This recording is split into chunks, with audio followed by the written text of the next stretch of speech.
Salut Jérém, salut à tous. Salut Aurel, ça va? Ça va et toi? Nickel. Qu'est-ce que tu portes aujourd'hui? Petit G-Shock, c'est le jour... C'est le jour sous ta capuche G-Shock. C'est ça, t'as tout compris, c'est le jour street. C'est ça. Et toi? Petite Roberto Clemente, Horis, tu sais. Toujours le début de la romance? Ouais, et puis comme j'ai vendu des choses et tout, j'en ai plus beaucoup non plus et je tourne sur 3-4 montres en ce moment et ça me va très bien. Moi j'aime bien, je suis beaucoup... Pas je dépasse besoin rarement 5 mois. Pas besoin d'en avoir plus. Ouais. Bon, on parle de quoi aujourd'hui d'ailleurs? On parle de la, une fois n'est pas coutume, de Horis et de la nouvelle Horis calibre 473. Ouais. On l'a mis en story et tout le monde nous a dit... C'était pas prévu à la base qu'on fasse cette actu. Ouais, c'est ça. Et on a reposté un truc de Time and Die ou je sais plus et tout le monde nous a dit vous allez en parler, du coup bon on s'est dit on va en parler. Et en même temps c'est une bombe en vrai, je pense que si on n'avait pas traité l'actu c'est sûrement une montre qu'on aurait eu en focus, ça veut pas dire qu'on l'aura pas en focus après, mais on est content de vous parler de ça. Donc la petite vidéo rapide un peu pour la présenter puis... le petit format actu comme vous connaissez. Avant de rentrer dedans, merci pour tous vos retours sur le récap. On a eu plein de top 3 hyper cool et puis plein de retours positifs sur le format un peu. On avait peur de faire une vidéo d'1h10. Ouais. Et en fait, c'est super bien passé. Donc merci parce qu'on a vraiment eu beaucoup de retours qui étaient très très positifs. Donc on va sûrement même bosser sur parce que vous avez été beaucoup à nous dire sur un format un petit peu comme ça. Pourquoi vous faites pas ça tous les trimestres ou plus souvent? On est en train d'y réfléchir. Donc il y a quelque chose qui va arriver. Il y a quelque chose qui va arriver.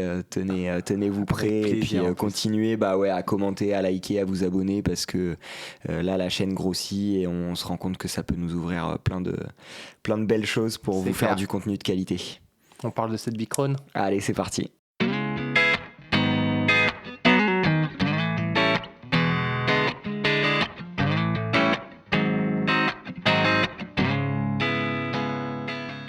Bon, toi, qu'est-ce qui t'a frappé en premier?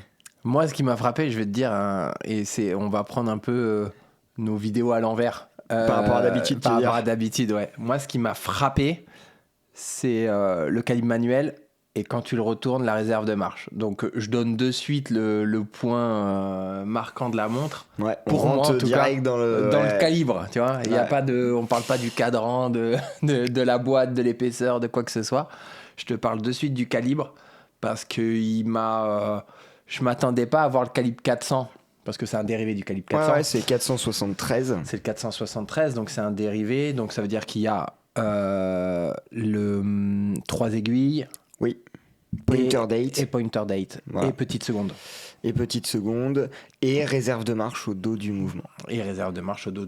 Voilà. Et c'est ça, moi, qui m'a frappé parce que je le trouve extrêmement bien exécuté. Il est beau en plus.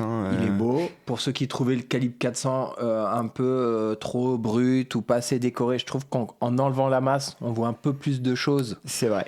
Ils ont fait des gravures supplémentaires du coup pour la réserve de marche et ils rajoutent cette aiguille un peu bleue et je trouve que ça, joli. Ça donne de l'élégance. C'est hyper atypique de faire ça. Moi je pense pas que ce soit les premiers à avoir mis une réserve sur le mouvement, mais c'est quelque chose qui est quand même super rare. Ouais. C'est rare. Pour juste creuser là-dedans, et je crois que tu es d'accord avec moi parce qu'il me semble qu'on en avait déjà parlé, mais les réserves de marche sur les autos, c'est beaucoup moins logique. Oui. Les réserves de marche sur les manuels, c'est quand même... Ça a tout son sens. Et puis je trouve que de la mettre au dos, c'est pas pratique parce que c'est quand tu l'enlèves que tu le vois. Mais... Tu regardes pas ta réserve de marche comme tu regardes ta date. Exactement, c'est ce que j'allais dire. Mais après, c'est pas un truc, c'est pas grave. Et en plus, je trouve que moi... je préfère à la limite 4 fois plus que de l'avoir au dos. Ah oui. Parce que j'adore regarder le mouvement. Et je me dis, comme ça, au moins, tu as obligatoirement un moment dans la journée où tu vas regarder ta montre, tu vas regarder le dos, tu vas... Non, et puis, elle a 120 heures de réserve. Hein. Oui. Donc, en fait, tu regardes ta réserve quand tu la mets le matin. Oui. Tiens, il me reste plus que 15, vas-y, je remets un peu. Oui. Et après, tu la regardes pas dans la journée. Donc, et ça évite de surcharger le cadran. Non, c'est trop bien que Horis, pour dézoomer un peu, que Horis fasse des déclinaisons de son calibre 400. Ouais. Et celle-ci elle a une saveur différente des autres, je trouve. Une saveur différente. Parce qu'ils ajoutent quelque chose qui est assez atypique, tout en restant en fait pas si original que ça, parce que c'est caché, comme tu dis. C'est un peu le petit secret que tu gardes pour toi, quoi. Et puis, je pense que ça leur a pas nécessité trop d'évolution technique ou de contraintes techniques, puisqu'ils n'ont pas eu à remettre ça à un autre endroit sur le cadran. Ils l'ont mis sur le dos du mouvement. Oui, il faudrait voir si techniquement c'est compliqué, mais je pense pas... C'est où ils ont leur spirale, en fait. Donc, bien sûr. Ils se déplient et en même temps, ils bougent l'aiguille. Ouais, bien sûr. Donc, voilà. Moi, c'était ça qui m'avait frappé. Après, tu retournes la montre, le cadran il est turquoise, donc c'est aussi. Bien sûr. C'est aussi un peu interpellant. Ah bah c'est sûr. Pour finir sur le mouvement, juste Calibre 400, vous avez toujours les 10 ans de garantie et la magnétisme. Hein. Oui. C'est juste que là, il passe en mode manuel et avec une réserve de marge visible sur le mouvement. Ouais. Et du coup, oui, on va retourner la montre du coup. On retourne la montre. Petit cadran turquoise, du plus bel effet, dans une version de la Bicron qu'on pourrait penser un poil plus moderne, alors que je pense elle se rapproche encore plus du modèle original. Ouais. Moi j'avais écrit dessus quand elle est sortie, et c'était la 403 à l'époque qui était sortie, je sais pas si tu te rappelles. C'est la première Big Crown en série 400. Et moi j'avais fait tout mon truc en disant au début ils ont voulu la moderniser, le calibre 400 est un calibre moderne, donc ils ont lissé la lunette, ils ont enlevé les aiguilles cathédrales pour en faire une montre un petit peu plus moderne. Puis en creusant un peu, je me suis rendu compte que les premières Big Crown, elles étaient comme ça. Ouais. Enfin, elles se rapprochaient de ça. Donc en fait, on peut penser que ça la modernise, et en fait, non, ça la rapproche de ses origines. De ses origines, ok. Et là, ils nous ont mis aiguille, donc bâton classique. Ouais, en fait, ils font beaucoup plus simple. Beaucoup plus simple, avec quand même la petite trotteuse, le petit pointer date rouge. Ouais, qui vient ressortir. Et après, c'est du chiffre arabe et un chemin de fer peint. C'est ça, c'est ça. Luminova C3. Moi, sur le papier, je peux te dire que j'étais déçu la première fois qu'ils ont sorti la 403, parce que moi, je suis hyper attaché à la lunette cannelée et aux aiguilles cathédrales. Je trouve que c'est deux éléments hyper marquants du design des Big Crown et qui font que je les aime. Toi, tu l'as en plus dans cette version. Je l'ai dans cette version. C'est quand même chaleureux, ça amène du détail. Mais sur celle-là, moi, je trouve que ça marche hyper bien. Ça marche hyper bien. Et même sur l'autre, même sur la 403, en fait, ce que j'aime, c'est qu'ils ont réussi à différencier vraiment, et c'est la gamme Oris dans laquelle ils ont le plus fait ça, de différencier les calibres 400 des autres. Oui. Et je trouve ça bien que dès que tu la vois, tu dises « Ah, c'est une Big Crown série 400 ». Alors que sur une 65 ou sur une Aquis, alors oui, t'as des petites différences, mais elles sont beaucoup plus légères. Oui, quand tu changes la lunette, ça commence à faire. Et les aiguilles. Et ça fonctionne, en vrai. Et ça fonctionne hyper bien.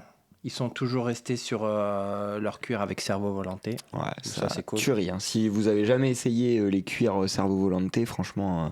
ils sont à passer. Ouais, c'est du cuir de cerf rouge, c'est fait avec une asso. Ils sont obligés de réguler la population des cerfs rouges, en fait, je crois que c'est en Suisse. Ouais, non, c'est dans le Nord, c'est plus au Nord. Suède et compagnie, quoi. Et du coup, ils en tuent, je crois, 20 000 par an, et jusque-là, ils brûlaient les peaux, et cerveau-volanté, c'est une asso qui a dit attends, on va faire quelque chose de ces bêtes. Ouais, et vous avez le cuir de la montre, et vous avez aussi la petite pochette dans laquelle elle est rangée, qui est fait en cuir de cerf rouge également. Et c'est un cuir qui se patine hyper bien, qui amène un peu de grainage et de texture, sans pour autant être sur du lézard ou du croco qui est hyper marqué. Je les adore. Ouais, ils sont tellement bien faits, tellement agréables à porter. Petite particularité, ils ont mis une boucle déployante. Oui, ce qui est très rare chez Oris. En fait, à part sur les pro-pilotes. Voilà, sur les pro-pilotes, on a la lift là, un peu... Sur les Aquis silicone, on a. Mais sur les montres de ville... sur la série Big Crown en général, il n'y a pas. On n'avait pas vu. Donc, ça fait plein de points positifs sur cette montre. Ouais. Plein de choses. Puis la couleur stylée, hein, franchement. La couleur stylée. Le bleu turquoise, il est vraiment très beau. Déjà, nous, on avait eu un gros crush sur la cerveau-volanté turquoise. Oui. C'est une montre qu'on adore. D'ailleurs, elle est en 38. Donc Oui. elle est sur les proportions des 3 Servo-Volante qui étaient déjà sortis. Ouais. En fait, ils ont gardé le boîtier de la 403 Ouais. qu'ils avaient sorti, la bleue. Ils ont gardé ce même boîtier, mais en adaptant et le mouvement et la couleur. Ouais, ça pète. Hein. C'est une sortie qui va fonctionner, hein, c'est sûr. Ça va fonctionner. Alors après, je rebondis sur le commentaire des gars qui nous suit, qui disait sur Instagram, quand on a mis cette publication, il a eu un commentaire très juste et il m'a dit, cette montre, ça a l'air d'être une bombe. Utiliser un mouvement à remontage manuel sur le calibre 400, c'est hyper cool. Il était assez d'accord avec nous sur ce qu'on vient de dire là sur la vidéo. Il m'a dit, par contre, 4200 €, Ori, c'est tout doucement en train de glisser, peut-être même au-delà de Tudor. Alors que clairement, ils étaient dans un segment du 3000 € sur du manuf qui pouvait être tellement agréable s'ils arrivaient à contenir leur prix. Bien sûr. 4200 € pour la Big Crown, même si elle est garantie 10 ans, même si ça va quand même être un peu un frein. Et puis avec les augmentations de prix qu'il y a eu récemment, oui, je trouve que c'est un peu trop... Tu vois ? Déjà que Oris faisait partie des marques où on disait... Enfin, nous, combien de gens nous ont dit « Ouah, moi j'ai acheté une Oris il y a 10 ans, je l'ai payé moins de 1000 €. Quoi. Ouais. Et elle avait déjà subi beaucoup d'augmentations. Avec le calibre, ils ont remis une augmentation. Et là, ils ajoutent des déclinaisons au calibre et ils montent en prix. Là, la PPX, elle est 4000. Celle-ci, c'est 4000 aussi. Ouais. Et oui, je suis d'accord avec toi. Quand à côté de ça, on voit la Ranger à 2008 en mouvement manuf Tudor, ça commence à être... C'est le seul point qui me fait peur. Alors après... ça les vaut sûrement. Bah, ça les vaut, mais c'était agréable d'avoir des prix en dessous de 4000 € sur Oris et sur du manuf. Ah bah bien sûr. Et puis quand tu vois qu'une Servo Volante, elle est plus autour des 2000, c'est 2 fois plus cher. Enfin, aujourd'hui, moi, je me pose beaucoup de questions quand je sors 4000 €. Hein. Ah ben, énormément. Hein. Oui. Et je vais comparer avec beaucoup de choses. Donc oui, ça ferme des portes, je suis d'accord avec toi. Ça ferme des portes et c'est dommage. Moi, c'était juste la petite chose que je voulais soulever et peut-être que les gars qui nous regardent vont nous dire bah non, moi ça me choque pas ou oui ça me choque et on sera d'accord. Et puis je suis curieux de voir ce qu'ils vont dire. Ouais, dites-nous hein, ce que vous en pensez du prix. Commentaire. Mais je trouvais la réflexion de cette personne intéressante. Ah bah bien sûr, ouais. Ouais, je suis d'accord. À voir. En tout cas, bon. Bah. À avoir entre les mains, encore une fois. S'il y en a qui le laissaient, dites-nous. Ouais. Tu connais la dispo ou pas ? Tu sais si... Immédiatement, ok. Ouais. Donc il y en a... vous envoyez des petites photos sur Insta si jamais vous la mettez au poignet. Il y en a qui vont arriver chez les revendeurs et qui vont... Bah, je pense que c'est une montre en vitrine en plus. Elle te fait un petit clin d'œil hein, quand même. Ah ouais, non. Le turquoise là, du cadran, il a l'air d'être hyper beau. Accouplé à la sobriété des chiffres arabes et du chemin de fer blanc et avec juste la petite touche de rouge. Nous, c'est tout ce qu'on aime. Puis Oris là-dessus, ils sont bons. Autant tu peux dire bon les prix, les trucs, les machins. Le design, c'est pas des peintres. Hein. C'est clair. Non, ça c'est sûr. Ça c'est sûr. À voir. À essayer. À voir et on en rediscutera sans doute. Mais sur le papier, c'est validé. Hein. Ouais, bah, c'est. Clairement.